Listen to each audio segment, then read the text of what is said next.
It's review time, baby. Today we're reviewing the newly released The Suicide Squad action flick. This is suicide. Well, that's kind of our thing. So just to bring you up to speed, in 2016, DC/Warner Bros. Released a film called Suicide Squad, and it was utter shite. Here comes Slipknot, the man who can climb anything. Wonderful. Have a good time, scumbag.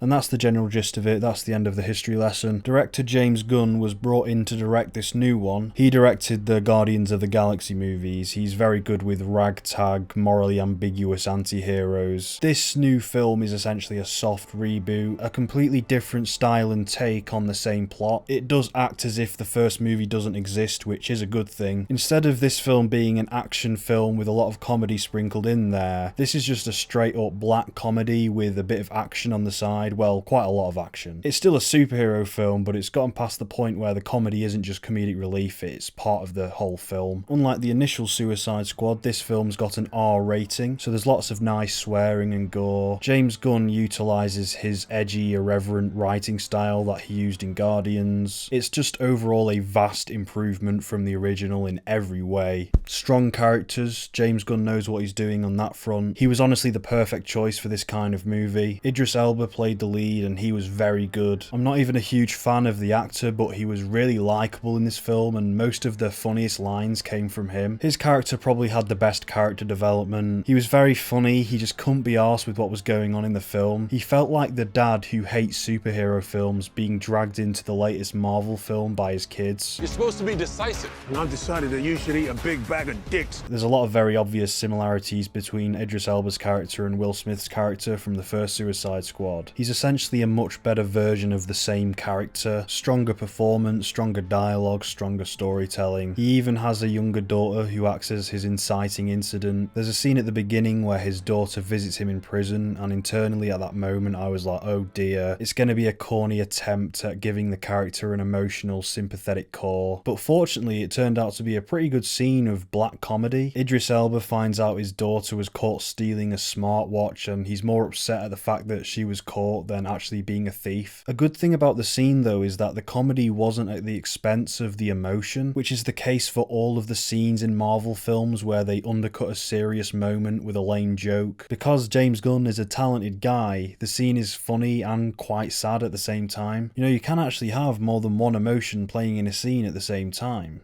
I feel like Hollywood's forgotten that. We're here to save you. You were gonna save me? It was a really good plan, too. Well, I can go back inside and you can still do it. That's patronizing. Margot Robbie is also solid as Harley Quinn once again. However, she doesn't really have an arc. It's not as if she's got nothing to do, but she feels like a side character more than a leading role. And in a way, it's like she's a side character that thinks she's a main character, and she ends up trying to steal screen time off of the actual main characters like Idris Elba and the Rat Lady. Oh yeah, the Rat Lady. The Rat Lady was another good character, another well-developed character in this film. Very likeable, very unique, not bland. The Rat Lady who can control rats with a mind or with a thing in her hand. She was given ample character development and her bond with Idris Elba was very believable. If this whole beach was completely covered in dicks. John Cena is also in this film, another wrestler turned actor. It's probably his biggest role to date. He didn't take me out of the film in any particular way. If somebody said I'd eat every dick until the beach was clean for liberty, I would say no problemo. Why would someone put penises all over the beach? Who knows why madmen do what they do? I'd say James Gunn cast him in a role that played to his strengths. I really like the idea of the peacekeeper character, this ultra-fascist, any means necessary American hero. I cherish peace with all my heart.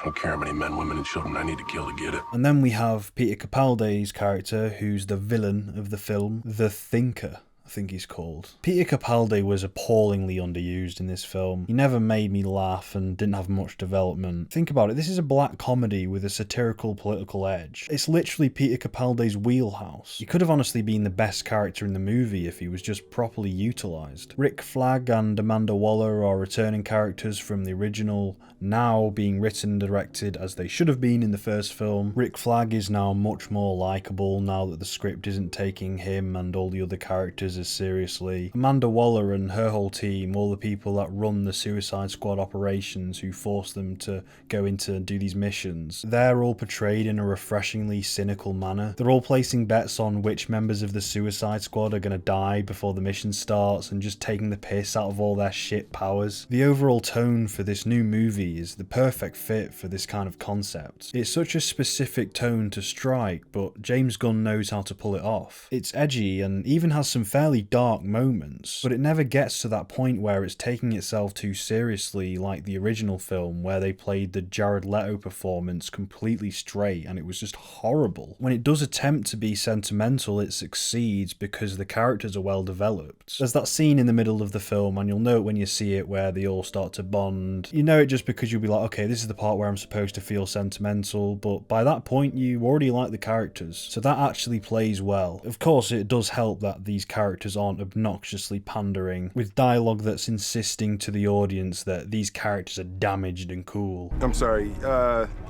for those of us who don't speak good guy. Whoa! One of the funniest bits of the entire film is kind of taking the piss out of that breed of edginess, that God's not real, kill me now sort of mentality. So they're being briefed at the beginning and Idris Elba says something like, this is a suicide mission, we're all gonna die. And then Polka Dot, who's just this depressed incel type of character, just says, I hope we do.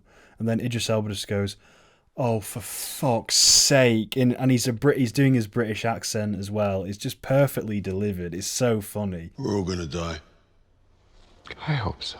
Oh, for fuck's sake. It's like everyone on the internet's reaction to when they first saw the damage tattoo on the Jared Leto's forehead. Oh, for fuck's sake. The R rating decision was a good move. They don't overuse their swearing license, and it fits to have over-the-top gruesome gore for a film that's all about how cynical the American military is. I would have preferred there to be more practical gore effects because the vast majority of the bloody violence is done with CGI. As for the comedy, well, there are some funny bits in this film and there are some not so funny bits. It might actually just be about half and half. There is a lot of marvelly comedic relief that I could have done without, but there was also a fair bit of wacky gunnisms as well. Any questions? And Yes, that is your hand. Very good. When this film is being its best self, it's at the perfect balance between humorous and dark, because it is playing with some fairly grisly subject matter. The story had brief utterances of savvy political commentary throughout it, but it isn't constantly operating on that level of sharp storytelling. It's still very evident that this movie is bound to the formulaic superhero template. It has these little twinkles of satirical irreverence, but not enough to make this a substantial movie, and it's unfortunate because those aforementioned twinkles are proof to me that this concept has so much more potential. Again, it all just culminates with a ludicrously high stakes special effects firework frenzy, although I did like the thing that was at the centre of the city destruction at the end. I'm not going to say because it might be spoilers, but I'm pretty sure there's been clips of it online, but I'll just call it Patrick for now. Patrick I really liked because he was colourful and it was goofy and silly and just, yeah. This is far from James Gunn's best work, but all the improvements from the initial film are a result of his ingenuity. It isn't generic, but it isn't necessarily all that fresh either. It still has a lot of superhero action tropes and conventions that are all too familiar. A fair portion of the humour derives from the ongoing trend of the obligatory comedic relief, laugh-a-minute mentality that Hollywood is fiercely embodying at the moment. This is the film that we should have got in 2016, and it does feel that it came a little too late. I wouldn't say you need to rush out to the cinema to go see it. If I'm being honest, I wish I was reviewing The Green Knight right now, but it's been pulled from UK theatres. It's definitely better than Deadpool, that I can say for certain. Anyway, regardless, it's time for spoilers. It's spoiler time, baby, so get gone if you don't want spoilers for the epic The Suicide Squad movie. So this film lives up to its name. A lot of these characters die. This is very quickly illustrated by the opening scene, which sets the whole tone for the movie. It pretty much just shouts at you through cinematic language. A lot of these people are gonna die.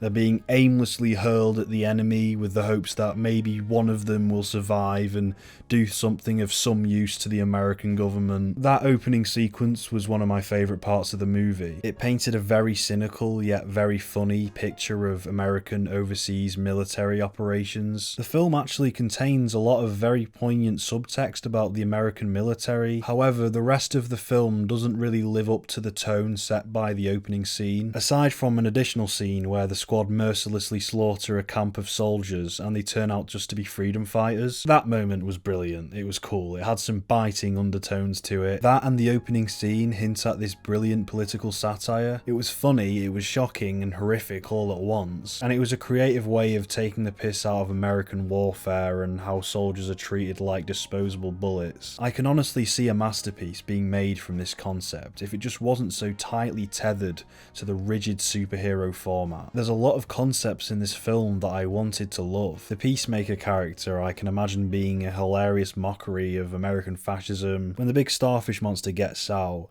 and like, oh, we need to kill this thing, but then Amanda Waller says, no, actually, you can let it destroy this city. This country is no longer allied with the US, so any damage done to this city is actually beneficial for US soil. That American military cynicism was also just another nice touch, but I just wanted more of that. I wanted a more concrete tone. It's dancing with these interesting ideas, but not getting in bed with them, not fucking them. It's just not quite consummating it for me, and it might be for all of you guys, when that's fine, that's really good, but I just need a little bit more. Maybe I'm just a fucking fat bastard, I need fucking more, I'm greedy, I need more. But no, honestly, it's definitely watered down a bit because of the superhero format. Lots of great concepts just trapped within a fairly average film. So just for reference, Team America is the golden standard for what this film was aiming for, and it was only for a few standout scenes that reach this same level of satirical creativity. That's the best way I can illustrate it for now. It's a good movie and I think most people will like it. Likeable characters, lots of cool little moments. Not a great film, maybe not even a really good film, just a good,